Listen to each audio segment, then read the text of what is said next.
प्रिय दर्शकों, आप सभी का स्वागत है हमारे इस YouTube चैनल पर। दर्शकों, जब भी आप लोग ये सुनते हैं कि इस बालक का जन्म मूल नक्षत्रों में हुआ है तो बहुत ही चिंता आप लोगों को होती है। लगता है जैसे बालक का जन्म यदि मूल नक्षत्रों में हुआ है तो वो अपने पिता के लिए बहुत ही अशुभ है। लेकिन ये धारणा आप लोगों की बिल्कुल भी ठीक नहीं है। दर्शकों, ज्योतिष के अंदर एक बात को हमेशा याद रखना चाहिए कि समय काल परिस्थिति के अनुसार ज्योतिष के अंदर उसके फलित ज्योतिष भी बदलते हैं। लेकिन इस वीडियो में आज आपको मैं सबसे पहले ये बताऊंगा कि गणमूल नक्षत्र क्या होते हैं, उनका असर हम पर कैसे होता है, क्यों वो गणमूल नक्षत्र कहलाते हैं, उसकी विशेषता क्या है और क्या कोई व्यक्ति मूल नक्षत्र में पैदा होकर के भी शुभ हो सकता है, भाग्यशाली हो सकता है या अपने परिवार की तरक्की का कारण बन सकता है। आज इस वीडियो में मैं आपके इन सभी प्रश्नों का उत्तर जरूर लूंगा।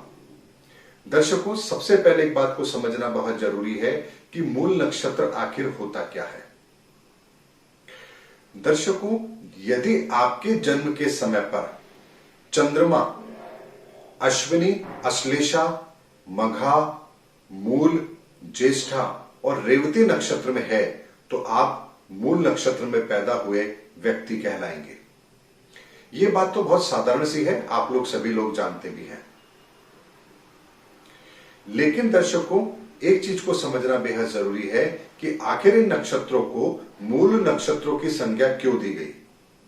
दर्शकों, हमारे 12 राशियों में से 3 राशि ऐसी हैं जो जल तत्व राशि है, कर्क, वृश्चिक और मीन।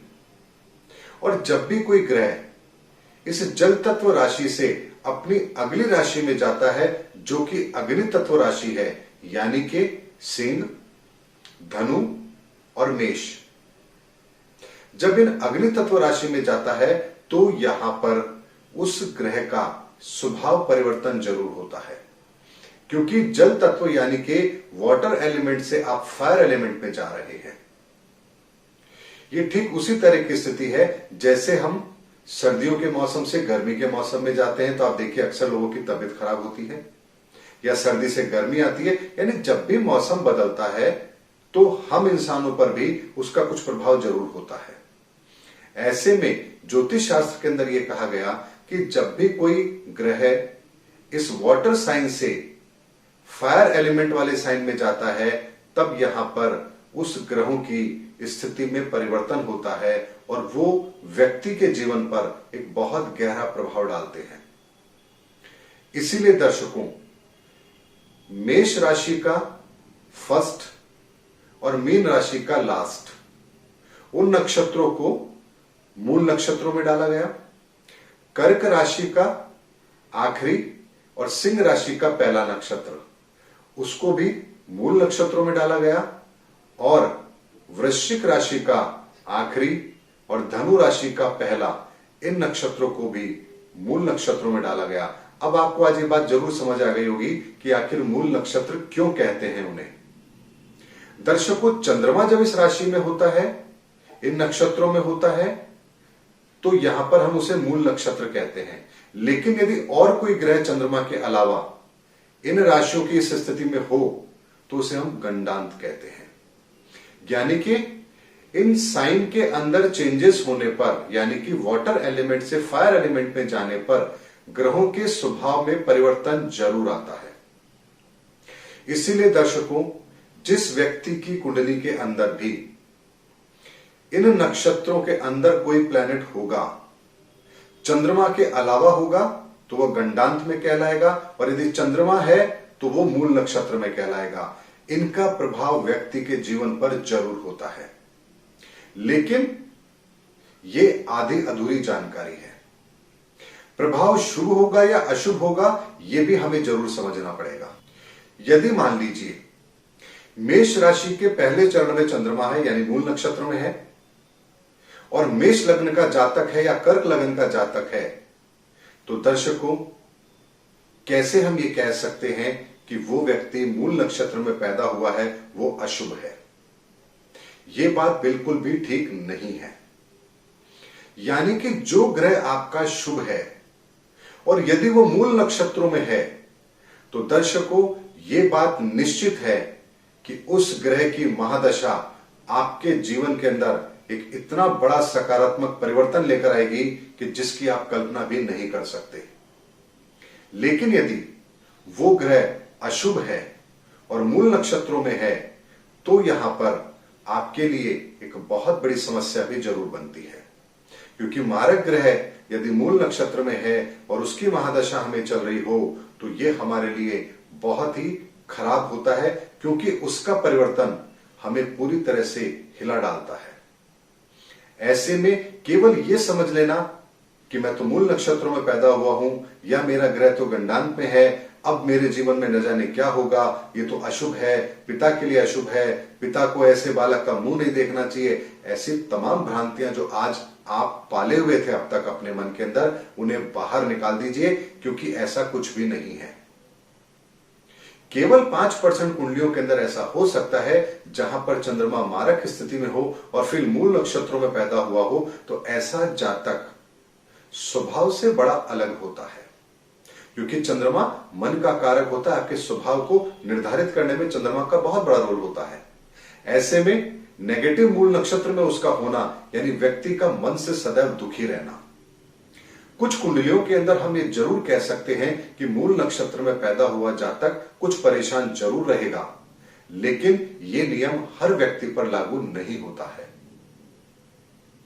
ये ठीक उसी तरह की स्थिति है जैसे वर्तमान में कोरोना काल चल रहा है। घर में एक व्यक्ति कोरोना पॉजिटिव आता है, घर के सारे सदस्यों का क्वारंटीन कर देते हैं कि कोई बाहर नहीं निकलेगा, पूरा मोहल्ला सील कर देते हैं।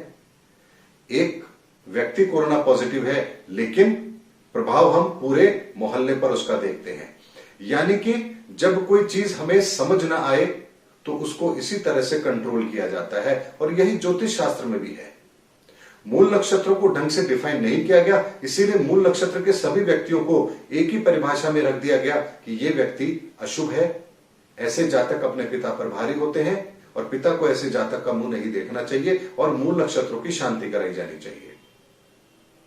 दर्शकों, क्या केवल मात्र एक पूजा से उस व्यक्ति के जीवन के अंदर उन मूल नक्षत्रों का प्रभाव समाप्त हो जाएगा? अगर ऐसा है तो क्यों ना हम पूरी दुनिया के हर व्यक्ति के लिए मूल नक्षत्रों की शांति कर दें। एक बार जो बड़ा खर्च आएगा आ जाए, कम से कम पूरी दुनिया तो उस शांति से मुक्त हो जाएगी। किसी के जीवन में मूल नक्षत्रों का नेगेटिव प्रभाव तो नहीं होगा। लेकिन दर्शकों, ऐसा नहीं होता है।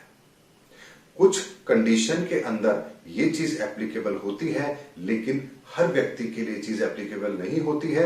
इसलिए अपने मन से ये भ्रम आज निकाल दीजिए कि आप यदि मूल नक्षत्रों में पैदा हुए हैं या आपका कोई ग्रह मूल नक्षत्रों में है तो आपके जीवन में कोई बहुत बड़ा परिवर्तन आने वाला है।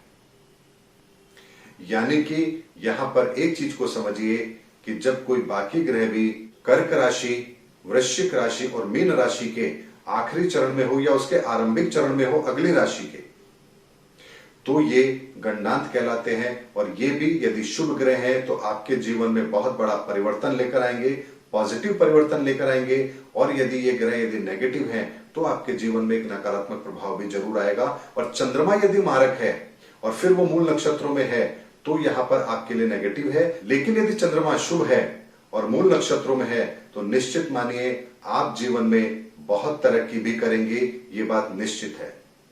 मैं कम से कम 400 कुंडलियों को एनालिसिस करने के बाद इस बात को प्रामाणिकता के साथ आपके सामने रख रहा हूं। मैं जब भी कोई बात अपने वीडियो में कहता हूं, जब तक उसको हर तथ्य पर परख न लूं तब तक आप लोगों के सामने कोई इंफॉर्मेशन लेकर के नहीं आता हूं। बहुत से लोग मूल नक्षत्रों को लेकर के डर जाते हैं। आज उनका डर निकालने के लिए ही ये वीडियो बनाकर मैं आप लोगों के सामने लेकर आया हूं कि हर व्यक्ति के लिए ये परिस्थितियां अशुभ नहीं होती हैं। कुछ लोगों के लिए तो ये परिस्थितियां इतनी शुभ होती हैं कि व्यक्ति को सड़क से उठा करके आसमान तक पहुंचा देती है। इसलिए अपनी कुंडली पर विश्वास कीजिए, उसकी स्थिति पर विश्वास कीजिए, ना कि एक लाइन कहीं से सुनी कि मूल नक्षत्र खराब होते हैं और हम उसको फॉलो करने लग गए। ये अधूरा ज्ञान बहुत खतरनाक ज्ञान होता है और न जाने हमें किस तरह की धारणा बनाने पर मजबूर कर देता है, जिसको लेकर के हम पहले ही डिप्रेशन में चले जाते हैं। और अगर डिप्रेशन में चले जाएंगे तो फिर जीवन में काम कैसे करेंगे। इसीलिए चीजों को सही तरीके से समझिए और फिर अपने जीवन के अंदर उस चीजों को जरूर हमें लेना चाहिए।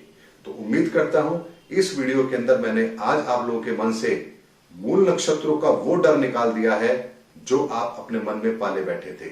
और आज आपको मूल नक्षत्रों का सारा रहस्य भी मैंने आपको यहां पर बता दिया है कि मूल नक्षत्र क्या होते हैं, किस तरह से उनका प्रभाव होता है, क्या कंडीशन है जो इस पर एप्लीकेबल होती है और कैसे ये हमारे लिए शुभ या अशुभ होते हैं। उम्मीद करता हूं मेरा वीडियो आपको जरूर पसंद आया होगा। अगले वीडियो में आपसे फिर मुलाकात होगी, तब तक हमारे चैनल पर बने रहिए। जय हिंद, जय भारत।